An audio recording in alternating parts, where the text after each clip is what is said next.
Conor McGregor used more drugs to get sober from his cocaine addiction through psychedelic treatment. And while this seems like a crazy story, it is 100% true. And at the end of all of this may help his return to the White House card next year. In this video, we're going to get into Conor McGregor's return along with the psychedelic treatment that he received in Mexico, apparently. So if this is your first time seeing my channel, my name is Wyatt, and this is Fight Society. Let's get into it. Conor McGregor took to social media yesterday. He's still off of Instagram, but he took to Twitter yesterday to say, hey guys, I am back. I was blessed to meet the most forward-thinking doctors from Stanford University and undergo a series of treatments to address trauma. I traveled to Tijuana, Mexico and underwent Ibogaine treatment at Ambio. Watch the Netflix documentary just released titled In Waves and War, as it is the exact place that I went. It was incredible, intense, and absolutely eye-opening. I was shown what would have been my death, how soon it was to be, and how it would have impacted my children. I was looking down on myself as this happened, and then I was looking out from the coffin. God then came to me in the Holy Trinity. He is mighty, Jesus his child, Mary his mother, the archangels, all present in heaven. I was shown the light. Jesus descended from the white marble steps of heaven and anointed me with a crown. I was saved. My brain, my heart, my soul healed. I was 36 hours under before I finally rested. When I awoke, I was me again. The most enlightening and enchanting experience I have ever undertaken. This treatment is worth its weight in gold. It is very, very tough, and it absolutely saved my life and in turn saved my family. Thank you for all of your inspiration, motivation, encouragement, well wishes, support, and most importantly for your prayers. They worked. I am my child again, but this time with the knowledge of my adult. To my family, my friends, my fans, my support, my team, baby, we did it, yeah? The world is in for a treat. To God, I am yours. Thank you for bestowing upon me this incredible blessing that I take with great care and absolute seriousness. I live my life per your word and nothing more. Thank you, thank you, thank you. Your great grandson, Conor McGregor. And he uploaded it with this picture as well right here. Now, first off, good for Conor going through this experience. I know plenty of people are going to have bad things to say about this and be like, oh, he's going to be back doing coke on a yacht next week. But for the first time in a long time, Conor actually seems to be locked in with sobriety, with training, with his faith and all of that. And those things all point very positively to Conor making a return next year. And before I get into the other details about Conor's sobriety and him potentially, or I mean, probably at this point, returning to the UFC on the White House card, I came across this article on Yahoo, story by the LA Times, saying NFL and UFC athletes try game-changing psychedelic to treat brain injury. And this article from Clara Harter says, as awareness grows around the dangers of head trauma in sports, a small number of professional fighters and football players are turning to a psychedelic called Ibogaine for treatment. Ibogaine, which is derived from a West African shrub, is a Schedule I drug in America with no legal medical uses, and experts urge caution because of the need for further studies. But the results, several athletes say, are game-changing. It saved my life, said former NFL offensive guard Robert Gallery, who traveled to Mexico in 2023 to take Ibogaine. So when I saw this Conor McGregor tweet talking about this, I was like, oh yeah, I recognize this from an article I saw a couple months ago. And I was going to do a separate video about psychedelics and head trauma during the month-long break at the end of the year for the UFC. But now it applies to this video. So he said, I'm not anxious all the time. I'm not depressed. I can go for a run and be thankful that I'm alive rather than having a thought that I should step in front of a semi-truck coming down the road. The psychedelic substance is derived from the Iboga plant, and proponents tout its ability to treat addiction, PTSD, and traumatic brain injury, or TBI. Now, addiction for one, PTSD, and brain injury are all things that Conor McGregor probably has, all right? This is somebody that, one, had his idea of himself shattered in his loss to Khabib, embarrassed in front of the world in that fight by losing to somebody that he had gone after so viciously. Addiction, I don't really need to even explain. We know Conor McGregor is a cokehead. And traumatic brain injury, he's a pro fighter. He's been hit in the head a lot in his career. If anybody's ever seen a Conor McGregor sparring footage video, like he spars super hard. He fights in the gym.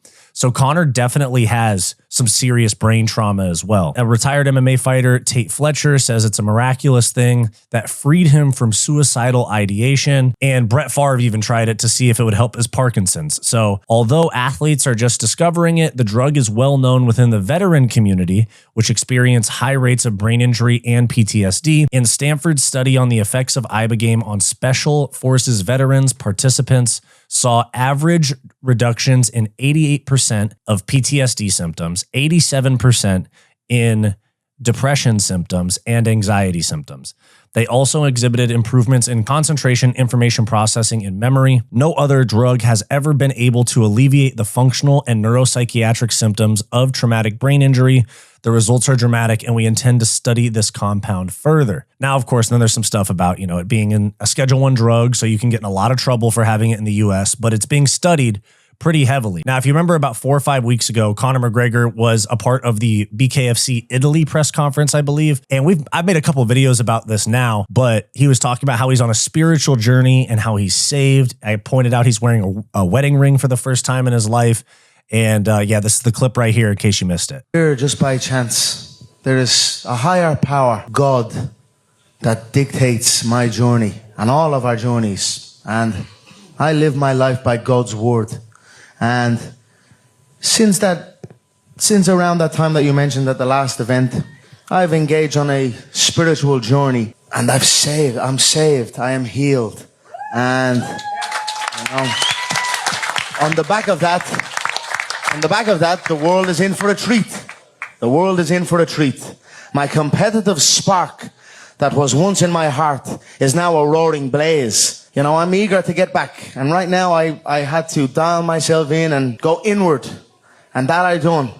And I'm very, very excited to come back my own self. I mentioned in my previous videos how different Conor seemed in terms of being sober. He's got like more of a glow to him. He doesn't look like he's on drugs. And seeing this video along with a few other videos in with his family, Conor literally looks like he had like a fucking demonic curse lifted from him. That's how bad of a place Conor was in with the cocaine, with the drinking, and who knows what other drugs involved as well. But when he says I had to look inward and all of that, that makes me think of this right here where he's talking about how he saw his own death, how soon it would have been, and how it would have impacted his children. And I was just talking about this last night with a couple people about how my own opinion on why he's doing all of this is because he's getting to an age, and I'm sorry, his kids are getting to an age where they can go on the internet at some point soon, because I think Conor Jr. is like 8, 9 years old. He's starting to get to that age where he's on the internet, and he's going to be able to see that his dad punched an old guy in a bar, has been accused of sexual assault multiple times over, has been accused of abusing women, has been accused of so many things. And those are just the allegations. That's even just aside from the stuff that he's gotten in trouble for and arrested for and had legal settlements for. Obviously, this doesn't excuse any of what Conor's done in the past, but it's a step in the right direction for his health, for the people around him, for his career. Selfishly, I'd like to see him come back and fight. But even that set aside, on a human level, just seeing somebody, get sober, realize that he has to be there for his family and all of that is good. And if you're hating on him for this, honestly, if you're hating on Conor for trying to improve himself, you're a fucking lame, to be honest. And on top of all of that, he talks about the world being in for a treat. He's talking about his UFC return. And it's starting to look very, very likely that that's going to happen because he deactivated his Instagram. It's literally not there anymore. People are saying, been saying this for months now, don't count him out too soon, actually promising. Like there's a bunch of people that are actually believing this Conor McGregor return, and being the big Conor McGregor fan that I am, I know it's, he's done a bunch of bad stuff, but I've mentioned this before. This is the guy that got me into the sport. I talked about this in my video the other day. This is who got me into the sport. And so the idea of him coming back and at his peak physical shape and mental shape and all of that, it's really hopeful that we're going to get the biggest star in the history of the sport back on the biggest card in the history of the sport next year at the White House. Quick break. If you're loving this video and you want more from Fight Society, click that join button down below to become a channel member today, where you'll get access to members-only live streams, behind-the-scenes vlogs, and all the unfiltered stuff that we don't post to the main channel. Back to the video. So he's off Instagram. And of course, like I mentioned the other day, Conor McGregor custom money shorts leaked on the Venom store. They since got deleted, but the custom money shorts for Conor McGregor were uploaded to the Venom site for about 5 hours the other day, and they were taken down. These look official, and they were on the Venom website. I'm not even reaching with this. They were literally on the Venom website. So to me, it seems like it's all systems go for Conor McGregor coming back at the White House in June, especially with his coach, John Kavanaugh, saying he's in the gym, which is true. He's in the gym right here. Says Conor McGregor's latest training photo. He looks skinnier. He looks healthy. He's locked in. He's locked in and he's training. So McGregor at the White House seems to be a go, and I'm so pumped. If this works out, if everything goes the way I'm hoping it does, and this works out, fuck, I will be so pumped. The fight companion for a Conor McGregor return will be so massive. So massive. And Schmitty's not even a part of it. Even another bit of Conor McGregor news. Conor McGregor seeks legal action against Sky News for defamation. He's been granted permission to serve legal papers to Sky News. It says on Thursday, a judge in Ireland granted McGregor permission to serve Sky News after an alleged altercation took place outside a courthouse back in 2024. Numerous outlets, including RTE in Ireland, reported the news. The incident followed a jury finding McGregor liable after he allegedly sexually assaulted a woman named Nikita Hand at the Dublin Hotel back in 2018. Criminal charges were never filed, but Hand pursued civil action against the former UFC champion. The jury sided with Hand and found McGregor liable for sexual assault, with the fighter ordered to pay her 206,000 euros, equivalent to 271,000 US dollars, along with legal fees. And right here, it says he was liable for sexual assault. Just to fact check it here, he was not found liable for sexual assault. He was found liable for assault, so physical violence towards her, but not the actual sexual assault portion. That was not part of it. Like, he was not found any sort of liable for sexual assault. That story's really weird, and I'm not trying to side with Conor on this, but the details are really fuzzy. And just fact checking, he was not liable for sexual assault. He was liable for physical assault, like beating her up, basically, is what he was found liable for. Now, that's fucking weird too, and I'm not going to excuse that at all, because beating on women is fucking lame. He wasn't found guilty for that or liable for that.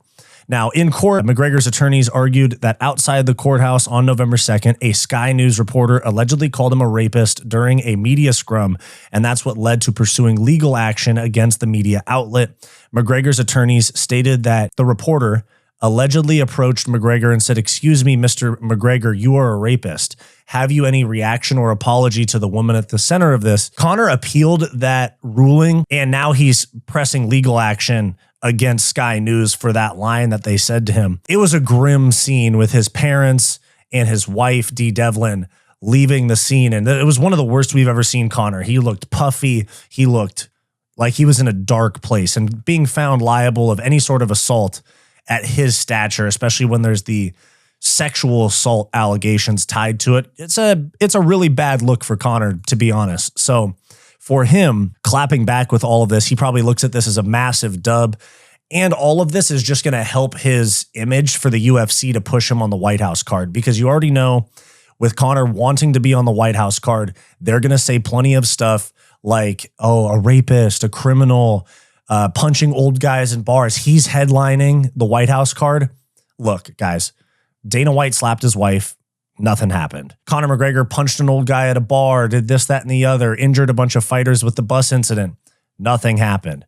The UFC doesn't care about this shit. Dylan Dennis just got jumped 12v1, and Dana White had to decide whether or not they were going to press charges on Dylan Dennis, the victim of all of this. So what would be really funny, though, now that I'm thinking of it, is if Dylan Dennis, who's banned from UFC events for life, ends up cornering Conor McGregor for his UFC return at the White House. That'd be fucking hilarious.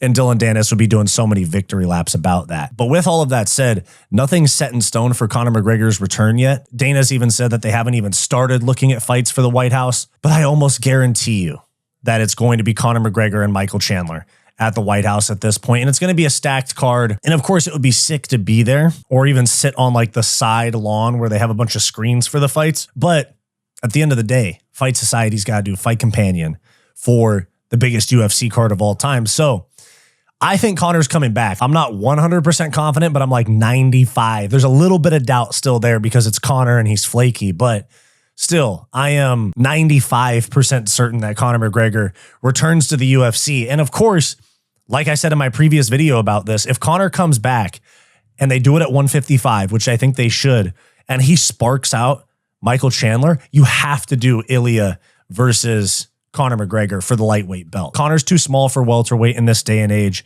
considering that you have Ian Gary, Michael Morales, even Islam is huge at 170. But him versus Ilya, especially they're going to do Ilya versus Arman next, most likely. Then you have Conor, if he gets a win, if they both are coming off of wins there and Ilya's still champ, Conor versus Ilya for the lightweight belt is literally the biggest UFC fight of all time. You'd have the White House, that would be the biggest fight of all time. And then Conor's next fight for the belt, if he was to win against Chandler at the White House, would be even bigger. And I think it'd be a crazy full circle moment for Conor to fade into obscurity and irrelevancy in the sport and potentially come back and shock the world with a return.